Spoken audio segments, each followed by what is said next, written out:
ती आहे की गेल्या 2 दिवसापूर्वी 14 ऑगस्टला सन्माननीय जिल्ह्याचे पालकमंत्री नितेशजी राणे यांच्या नेतृत्वाखाली दोडामार्ग तालुक्यातील साटेरी ग्रामपंचायतीच्या उपसरपंच सुमन डिंगणेकर यांचा प्रवेश झालेला आहे.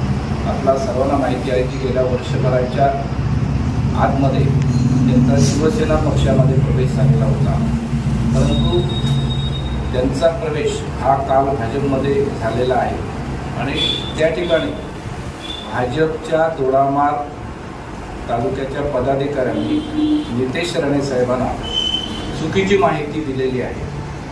त्यांना त्या ठिकाणी उबाटाचा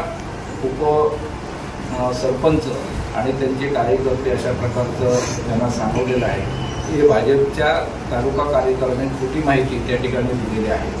आणि अशाच प्रकारची जर खोटी माहिती देऊन जर भाजप जर सगळ्या पक्षातील महायुतीतील घटक पक्षातील पदाधिकाऱ्यांचे जर प्रवेश घेत असतील तर ही अत्यंत चुकीची पायंडा ही दोडामार्ग भाजप या ठिकाणी करीत आहे.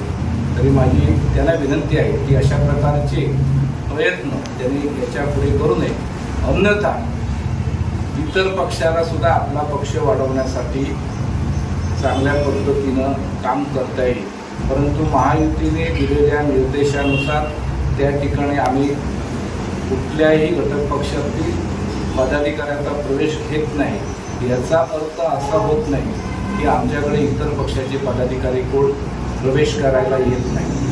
ही जर चूक 8 दिवसामध्ये जर सुधारली नसेल तर 8 दिवसानंतर दोडामार्ग भाजपला विनंती आहे, जर भाजपचे काही पदाधिकारी शिवसेना पक्षामध्ये आले किंवा अन्य पक्षाचे पदाधिकारी शिवसेना पक्षामध्ये आले तर याची संपूर्ण जी काही जबाबदारी आहे ती दोडामार्ग भाजपची राहील.